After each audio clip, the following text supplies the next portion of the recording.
Halo guys, ketemu lagi di serial Turki SHRED 20.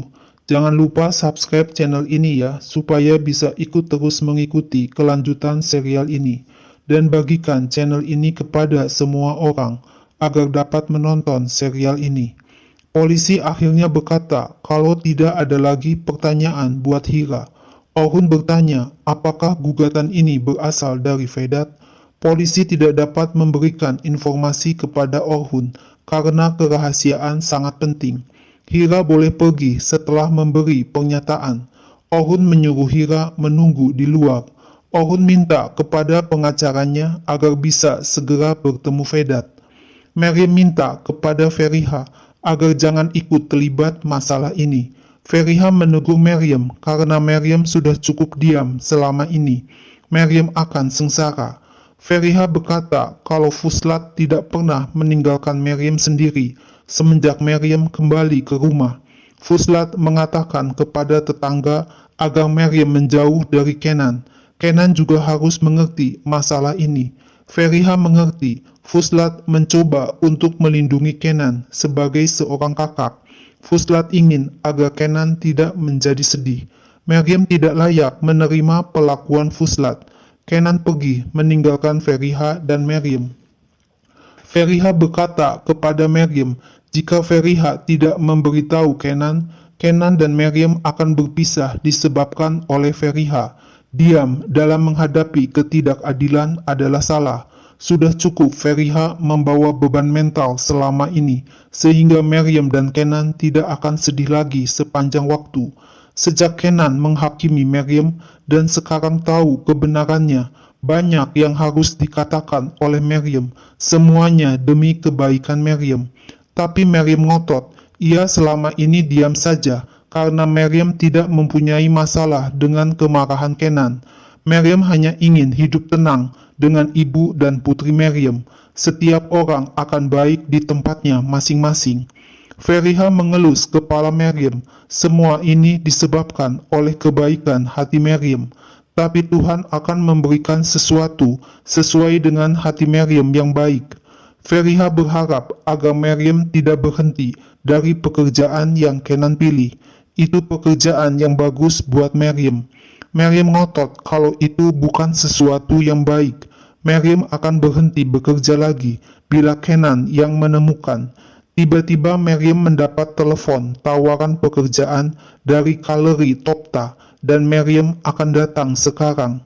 Feriha bilang Kaleri sering mengurus pekerjaannya dengan hal-hal kotor.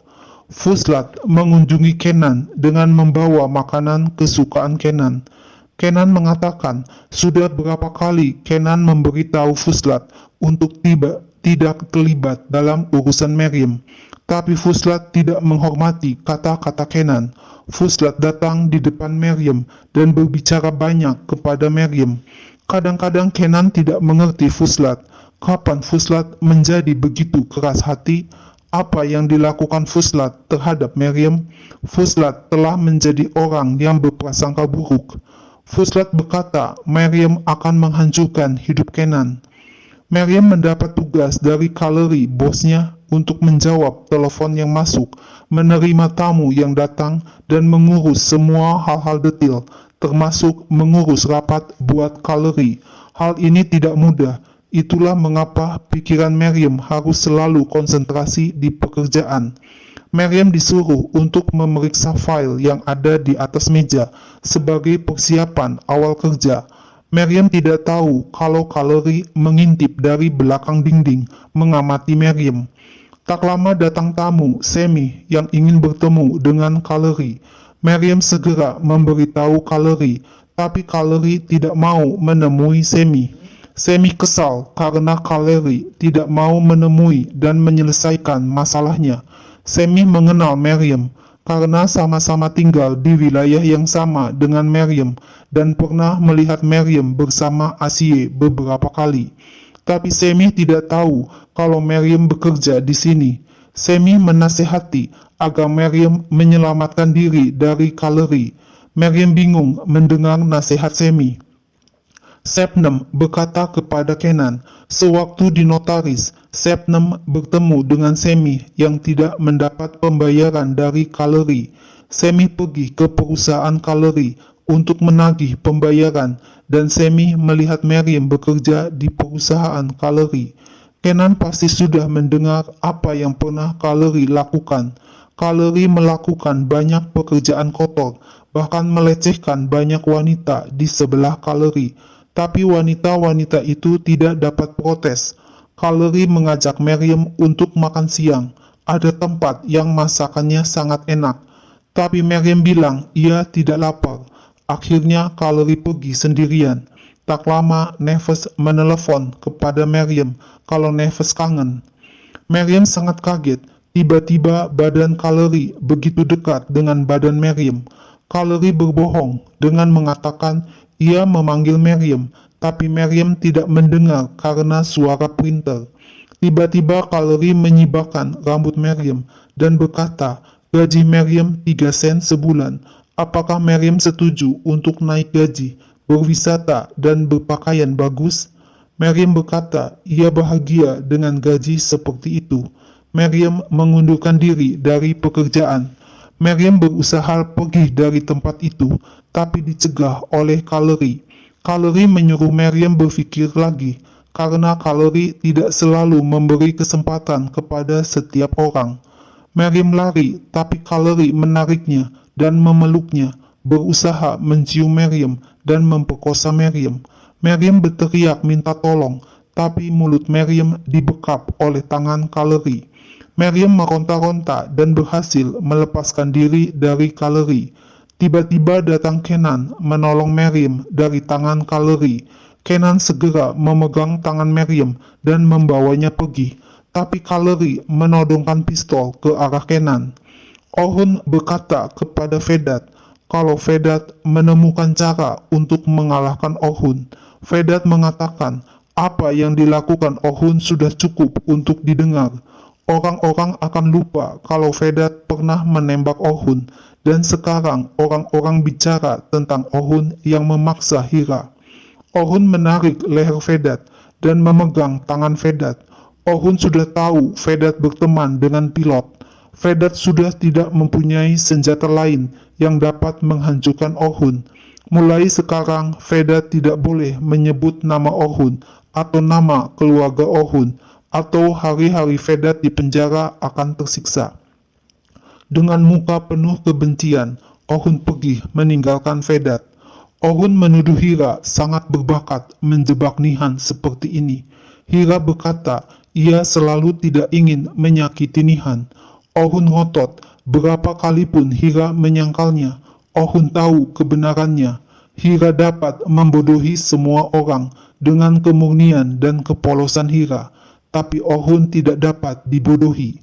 Sesampainya Orhun dan Hira di mansion, Afifa berkata kalau mereka mengalami kejadian yang sangat menyedihkan.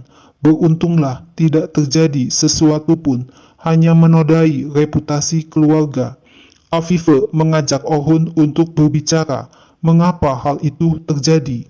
Tapi Orhun bilang tidak ada yang perlu untuk dibicarakan. Orhun menyuruh Hira untuk beristirahat di kamar. Di dalam kamar, Hira menangis mengingat ucapan Orhun yang menyakitkan hati ketika berbicara di kantor polisi tadi. Tak lama, Halise datang membawakan sop untuk Hira. Hira akan mengganti perban bahu Hira yang masih sakit. Hira memuji masakan Halise yang sangat enak. Halise berkata, Hira sudah menyelamatkan nyawa Orhun. Nursah akan mencintai Hira. Sementara setiap orang sibuk dengan urusan mereka sendiri, tak seorang pun mau menolong yang lain. Hira melemparkan diri sendiri di depan peluru untuk Orhun. Semoga Tuhan memberikan Hira kebaikan, kebijaksanaan. Orhun kelihatan seperti begitu kasar, tapi Orhun sangat baik dan menghargai. Halise yakin Hira dan Orhun akan sangat bahagia. Hira hanya diam saja mendengar perkataan Halise. Hira memegang bahunya yang masih sakit. Tiba-tiba Orhun masuk ke kamar Hira dan menyuruh Hira agar cepat mengobati lukanya dan mengajak Hira pergi keluar. Setelah tiba di suatu tempat, Ohun berkata kepada Hira kalau hari ini Ohun dan Hira akan menikah. Master Yakub sudah menunggu dan mengamati Ohun dan Hira. Hira kaget mendengar perkataan Ohun, tapi Hira diam saja. Eda memberitahu Yelda kalau ia akan datang, tapi Eda merasa tidak nyaman sama sekali. Jika Eda tidak diizinkan masuk, Eda akan melampiaskan semua kemarahannya kepada Yelda. Eda menelepon Nursah, memberitahu kalau Eda akan datang ke mansion, tapi Nursah berkata ia akan meninggalkan mansion. Eda melihat Nursah keluar dari mansion sambil menelepon Ohun. Cepat-cepat Eda bersembunyi di balik pohon sambil mendengarkan percakapan Nursah dan Ohun. Nursah berkata kepada Ohun kalau ia melakukan apa yang Ohun katakan. Nursah tidak membawa supir dan tidak memberitahu Afife. Nursah pergi tanpa sepengetahuan Afife. Nursah juga membawa perhiasan yang Ohun inginkan dan akan menjadi pernikahan yang indah. Nursah pergi dengan naik taksi dan dibuntuti oleh Eda. Ohun melihat bekas peluru yang dipegang tangan Ohun. Master Yakub berkata, nasib setiap orang bergantung pada usaha orang tersebut. Nursah datang memeluk Ohun dan berkata, Nursah sangat bahagia dan gembira untuk Ohun. Nursah juga menyapa Master Yakub dan berkata, ia akan menjadi saksi pernikahan yang pertama buat Nursah. Ohun sudah memikirkan semuanya. Acara pernikahan akan diadakan. Ohun dan Hira akan menikah.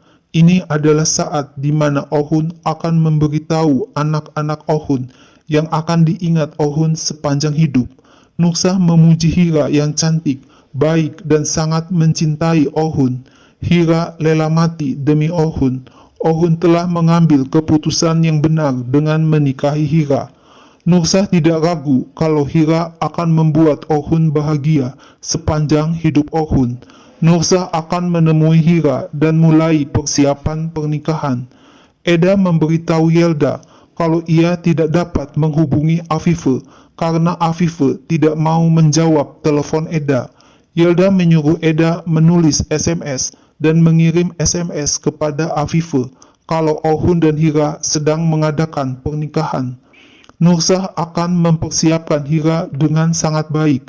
Sebenarnya ini bukan tindakan yang diharapkan Nursah dari Ohun, tapi hidup ini penuh kejutan seperti ini.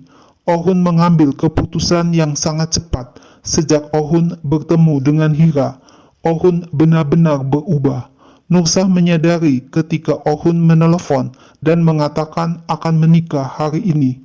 Nursah menunjukkan gaun pengantin yang ia bawa untuk Hira.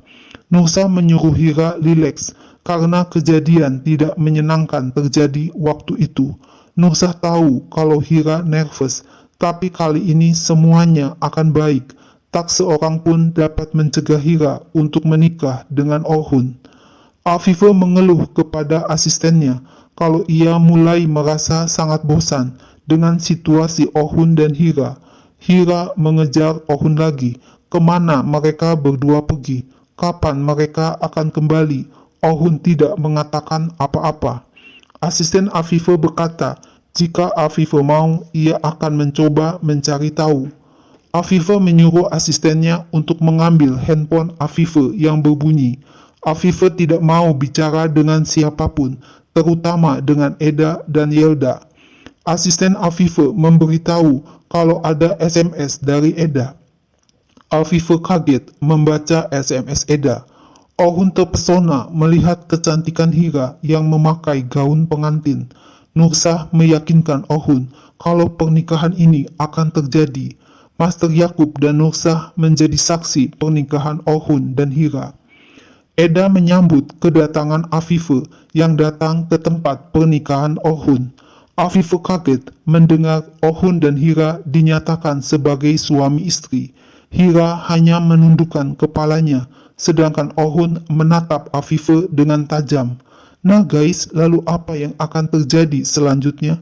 Saksikan terus ya serial ini. Jangan lupa subscribe dan share channel ini ya.